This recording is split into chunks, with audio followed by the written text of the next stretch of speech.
Today we're talking about Buffy the Vampire Slayer. Now, when we think of Buffy, our first thought is Sarah Michelle Gellar. But is she the only Buffy? Our last hope. No, there is another. That's right, actress Christy Swanson once played the fearsome Slayer.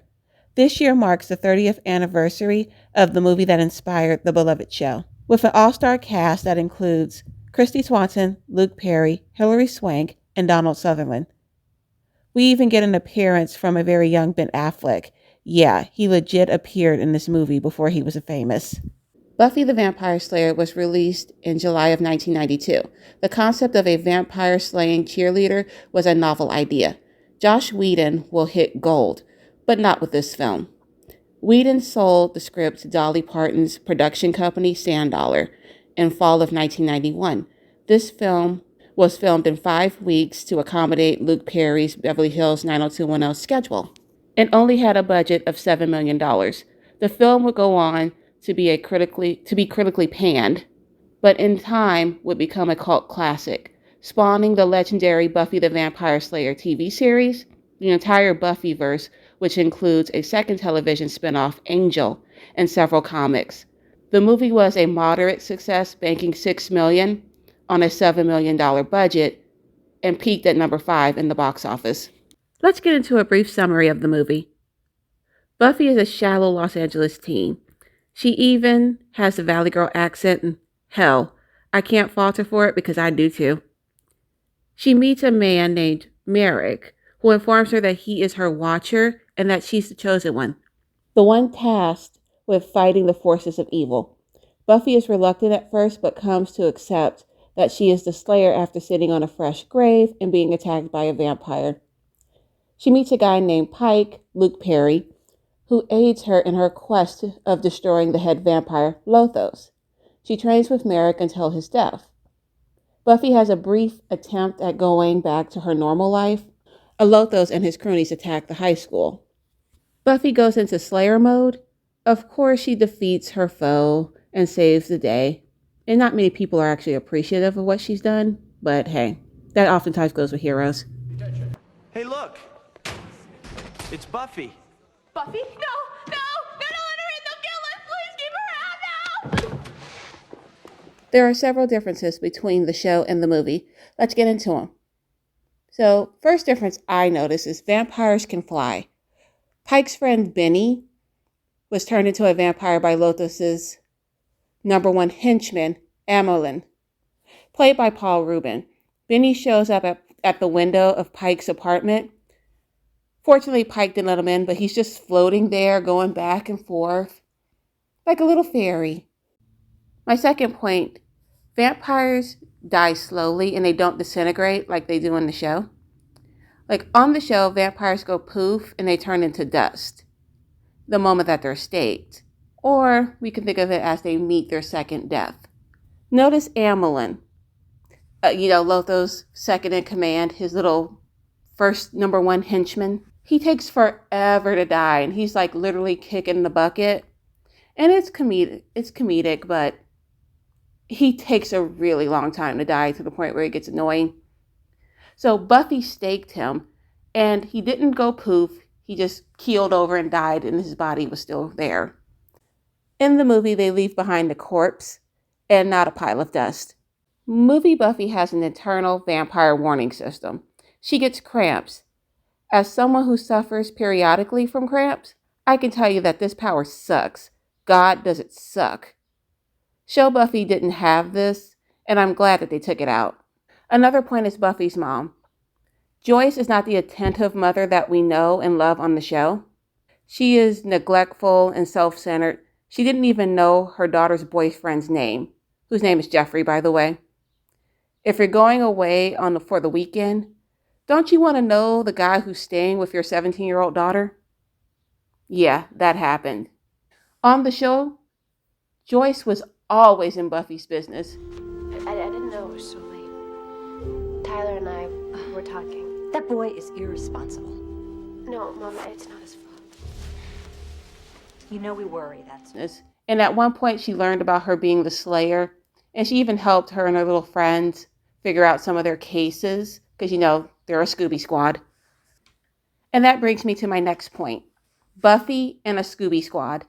In the movie, Buffy is a loner. She doesn't have any friends. She didn't tell her she had friends who were very shallow and vapid creatures. And she didn't tell them that she was a slayer. The only person that knew was Merrick, her watcher, and Pike. And Pike only knew because she saved his life. So the Scooby Squad thing was a new concept for the show. And one that I noticed that they put in a lot of shows. It's a trope. Like if you watch the new Supernatural, they have a Scooby Squad. And usually most teen-centered shows, there's always going to be like a little squad helping them find everything they want to know, like Nancy Drew, even Riverdale. Another change is how Merrick approaches Buffy. So it was actually kind of creepy, kind of stalked Buffy a little bit. So Buffy first sees him at the mall on the escalator, and he's staring at her. He then shows up at her school in a gymnasium while she's practicing. You want me to go to the graveyard with you because I'm the chosen one and there are vampires? Yes. Does Elvis talk to you? And then another time while she's changing in the locker room. So I can see why they would take this out on the TV show. So on the TV show, Buffy's sitting out in front of the school and Angel's watching from the background. And a completely different Merrick, because they probably couldn't afford Donald Sutherland, comes out. And he tells her that she's the Slayer. Buffy Summers, Yeah? Hi. What? I need to speak with you.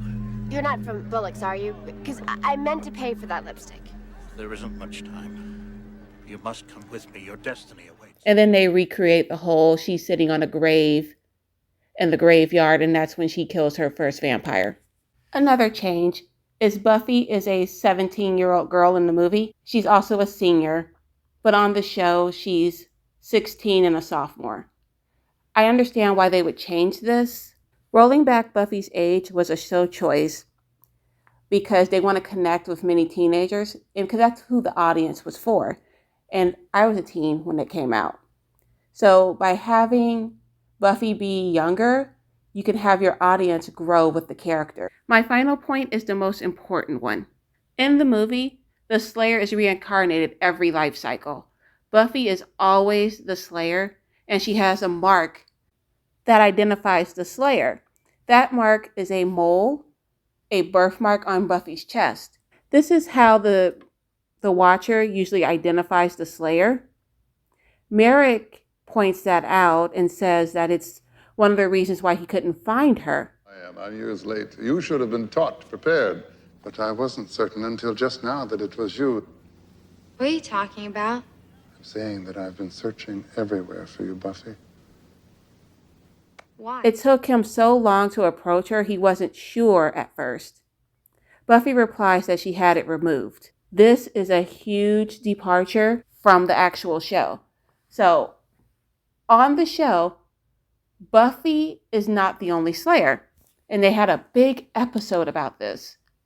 So there was a first Slayer named Sanaya. She was kidnapped and then she was infused with the power of a demon. Now, Sanaya is the only one who can access full demon powers. All the other incarnations of the Slayer only get a portion of that power. So how the Slayer power works is the Slayer, the current Slayer, has all of her power. When that Slayer dies, the next generation of the Vampire Slayer then inherits her power, and it gets activated by the death of the previous one. Each Slayer gets to live the life of a normal girl until the previous one dies, and then they get a huge power boost. Buffy had an episode where she died momentarily, and it was just a short temporary death, but due to the fact that her heart stopped, it activated the power in another Slayer, and enter in our girl Faith. It's okay, I got it. You're Buffy, right? Oh, I'm Faith. I'm gonna go on a limb and say there's a new Slayer in town. Loved her. She was a disaster, but she was so deliciously awesome. It was just fun to watch. In the final season of Buffy the Vampire Slayer, the Scooby Gang were able to do a spell to activate all the powers of all the Slayers. So they had a bunch of Slayers running around at the same time. There are some similarities between the original movie and the show. And one of them is Buffy's propensity towards older men. I don't know, this has always creeped me out. Like, you have this age-old vampire and they fall in love with high school girls. It's like, can't you find someone at least 18, 21 preferably? Someone you can go to the bar with, you know? But no, they want to fall in love with someone who's in high school and hasn't even experienced life yet. So, Angel, for instance, on the show, Spike, although Spike wasn't into Buffy until she was an adult, but Angel was in love with a 16-year-old girl and then pining over her, which was creepy. Now that I'm older and I think about it, but at the time when I was young, just completely flew over my head. Also, Pike, Buffy's first boyfriend. She's a senior in high school.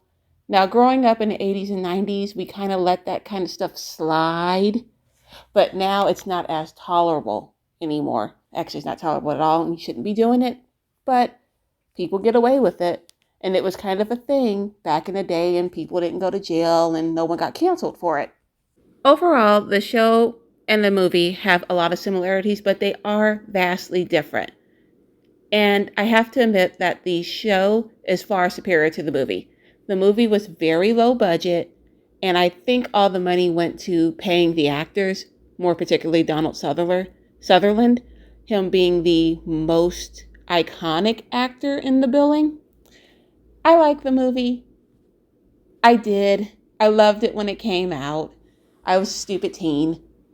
And it's just good fun. And of course, I leave you with, how funky is your chicken? My favorite part of the whole movie. I'm out.